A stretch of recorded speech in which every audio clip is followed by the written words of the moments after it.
Bismillahirrahmanirrahim. Assalamualaikum warahmatullahi wabarakatuh.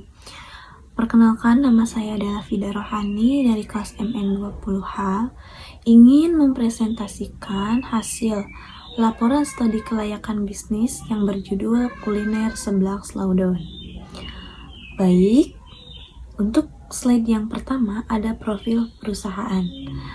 Nama perusahaannya ini Seblak Bandung Slaudon, yang beralamat di Jalan HS Ronggowaluyo, Sukaharja, Teluk Jambe Timur, Kabupaten Karawang. Untuk selanjutnya, di sini ada izin usaha. Memang tidak semua orang berkeinginan untuk segera mengurusi surat izin buka modal usaha ini.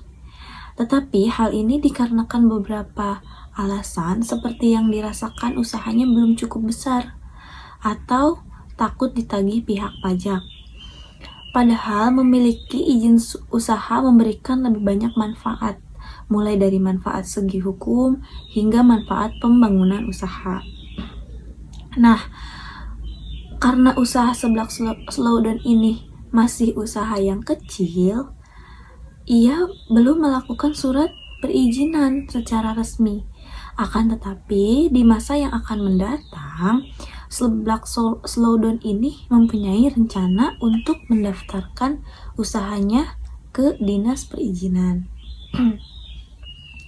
Nah, yang kedua ada struktur modal usaha. Di sini, perkiraan modal awal usaha Seblak Slaudon sekitar 5 juta. Itu untuk biaya kompor, biaya blender, biaya panci, dan sebagainya. Nah, yang kedua ada struktur modal usaha. Yang ketiga, ada struktur organisasi.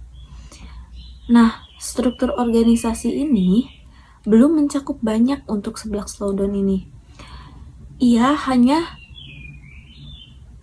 dari pemilik atau owner ke karyawannya. Nah, untuk kewajiban pemilik ini atau kewenangan pemilik ini, pemilik usaha berkewajiban dalam menentukan target pasar, menjalin kemitraan dengan pelanggan. Sedangkan karyawan ini pada usaha seblak, karyawan memiliki tugas untuk melakukan persiapan sebelum jam operasionalnya dibuka hingga akan tutup toko. Lalu ada produk. Produk di sini adalah macam-macam jenis kerupuk, macam-macam sayur, macam-macam bakso ikan, bakso aci, itu yang digunakan bahan-bahan untuk membuat seblak. Lalu selanjutnya ada aspek finansial. Nah, di sini omset per harinya itu Seblak Slaudon ini kurang lebih mengeluarkan 30 porsi. Dikali 12.000 itu untuk harga per porsinya. Sama dengan 360.000. Nah, untuk omset per bulannya 360 dikali 30.000, 30 hari. Sama dengan 10.800.000. Laba per bulannya itu 10.800.000 dikurangi 9 juta sama dengan 1.800.000. Lalu di sini ada cash flow, yaitu ibarat aliran pada darah tubuh manusia.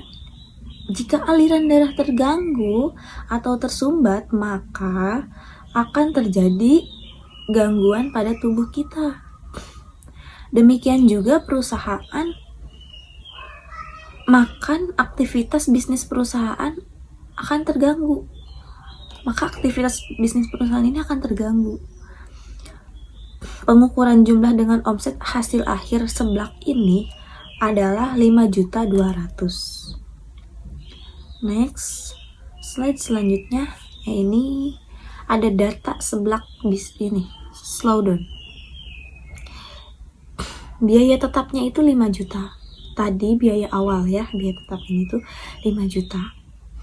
Nah, biaya variabelnya itu 10.800.000. Harga laba per bulan yaitu 1.800.000. Rumus untuk menghitung BEP ini adalah BEP sama dengan biaya tetap kontribusi margin per bulan dibagi biaya variabel sama dengan, contoh, di sini ada 5 juta dibagi 1.800.000 dikurangi 10.800.000 dibagi 1.800.000 sama dengan BEP-nya ini 5.200.000. Baik, untuk kesimpulannya di sini bahwa untuk memulai bisnis seblak itu tidak mesti mengeluarkan modal yang sangat besar. Tetapi hanya dengan modal kecil aja kita bisa membuat usaha. Dari modal yang tidak terlalu besar kita dapat mendapatkan keuntungan.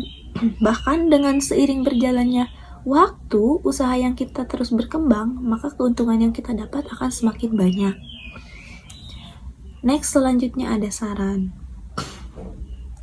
Sarannya di sini agar bisnis seblak ini terus berkembang dan aman untuk menjalankan bisnisnya, maka alangkah baiknya seblak slowdown ini membuat surat perizinan agar tetap aman. Lalu yang kedua ada berhubung usaha seblak slowdown ini dijalankan di rumah, maka belum mempunyai ruko tersendiri. Sebaiknya seblak slowdown ini menyewa atau membeli ruko untuk cabang-cabang berikutnya, agar seblak ini pun lebih terkenal oleh masyarakat, bukan hanya di daerah Karawangnya saja. Baik, sekian presentasi dari saya, kurang lebihnya mohon maaf. Wabillahi taufiq wal hidayah. Wassalamualaikum warahmatullahi wabarakatuh.